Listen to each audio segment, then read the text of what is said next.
এই সংসদ নির্বাচনের 60 ঘন্টা আগে 9 ফেব্রুয়ারি বাংলাদেশ কিন্তু মার্কিন যুক্তরাষ্ট্রের সাথে একটা চুক্তি করেছিল। সেই চুক্তিতে যা যা বলা ছিল সেইগুলি নিয়ে কিন্তু সংসদে কোনো কথা হচ্ছে না। সেই চুক্তিটা 3 মাসের মধ্যে তো এখানে রিভিউ করার সুযোগ আছে। সেই রিসিপ্রোকাল ট্যারিফ নিয়ে আপনারা জানেন যে সেই চুক্তিতে কি পরিমাণ অগণতান্ত্রিক ধারা ছিল। সেখানে বলা আছে যে বাংলাদেশ যদি রাশিয়ার সাথে বা চীনের সাথে আলাদা করে কোনো মুক্ত বাণিজ্যের চুক্তি করে, সেখানে তার বিরুদ্ধে কিন্তু সেখানে যুক্তরাষ্ট্র হচ্ছে দণ্ডমূলক শুল্ক আরোপ করতে পারবে।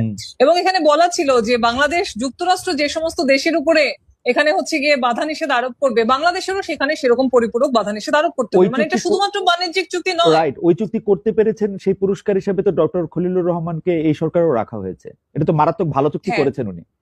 আমরা শুনছি যে এরপরে যত সরকার আসবেন সব সরকারই ডক্টর রহমানকে রাখবেন, এত ভালো ভালো চুক্তি উনি করেছেন, এত মেধাবী উনি। হ্যাঁ, এত মেধাবী মানুষটিকে নিয়ে যে কথা বলার কথা ছিল সংসদে, সেই কথাটি এখনকার সরকারের যারা উপদেষ্টা ছিলেন গত সরকারের, তারা কিন্তু সেই কথা বলছেন না।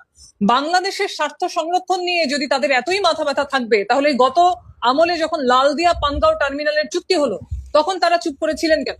এবং এইবারে যখন 9 ফেব্রুয়ারির যে চুক্তি হয়েছে মার্কিন যুক্তরাষ্ট্রের সাথে, সেটা নিয়ে তো যারা সেই সময় উপদেষ্টা ছিলেন তারা সেই দলের লোকজনই তখন সংসদ আছেন, তারা তো কোনো কথা বলছেনই না। এবং বর্তমান সরকারও কিন্তু আমরা দেখছি যে তারাও কিন্তু চুক্তিটার বিষয়ে একেবারে নিশ্চুপ, এবং লালদিয়া পানগাঁও টার্মিনালের চুক্তি নিয়েও কিন্তু তারা নিশ্চুপ। ফলে প্রয়োজনীয় বিষয় নিয়ে কথার চেয়ে এই ধরনের কাগজের সংস্কার নিয়ে একটা বিতর্ক কিন্তু আমরা হতে দেখছি।